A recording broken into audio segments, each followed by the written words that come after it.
Hey folks, what's good? This is Peter Kadar with you. I'm coming to you from beautiful Montreal, Quebec. Tomorrow, I'm playing with Amanda Marshall at the Jazz Festival, and that is why I have my Korg M3 module with me. This module is the instrument that comes with me on all of my fly-out dates because it does pretty much everything I could ever need it to do, and it goes in a soft bag and fits under my feet on an airplane. I really wish Korg would make a new version of this.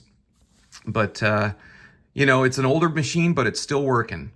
Now, the challenge with this instrument is getting a stand for it to go on. When I perform with Amanda, I keep this thing a little bit to my left, and I'm using the pads a lot to trigger chords and samples.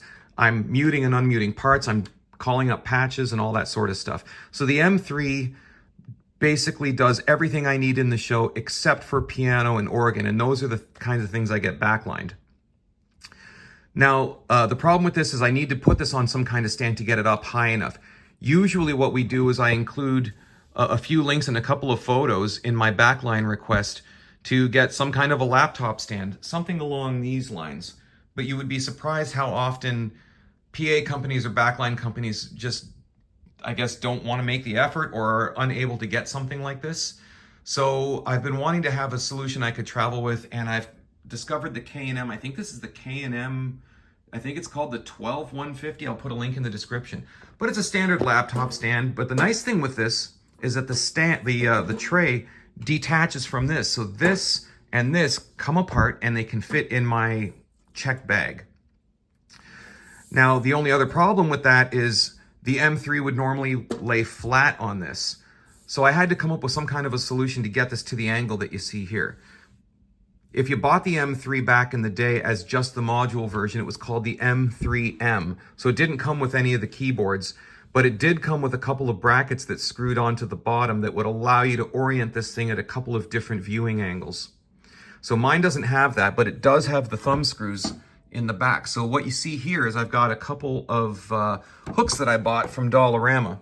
So these are the hooks. This one's got some Velcro on it, and I'll show you why in a second. And here's the packaging in case you want to find this for yourself. So they're $3 each. I bought 4 of them, bought some scissors, bought some Velcro.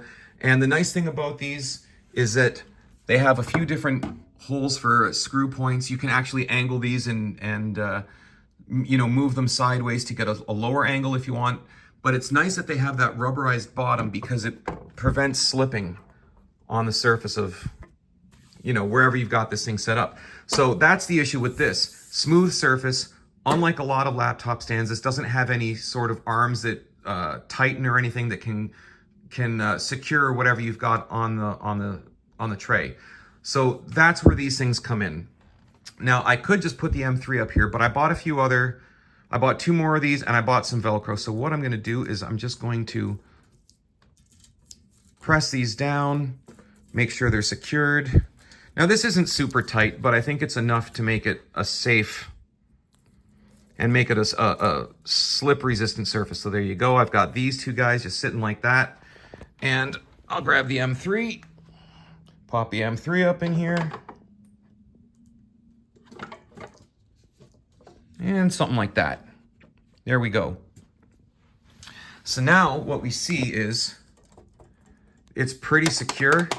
I can call up patches, I can mute and unmute parts, and I can raise this and turn it around or whatever I need to do to get this at an optimal performing and viewing angle. So I'm really excited about that. I hope you found this helpful. If you have any questions, leave them in the comments down below. Consider liking, sharing, and subscribing. And yeah, I'll see you next time. Take care. Bye-bye.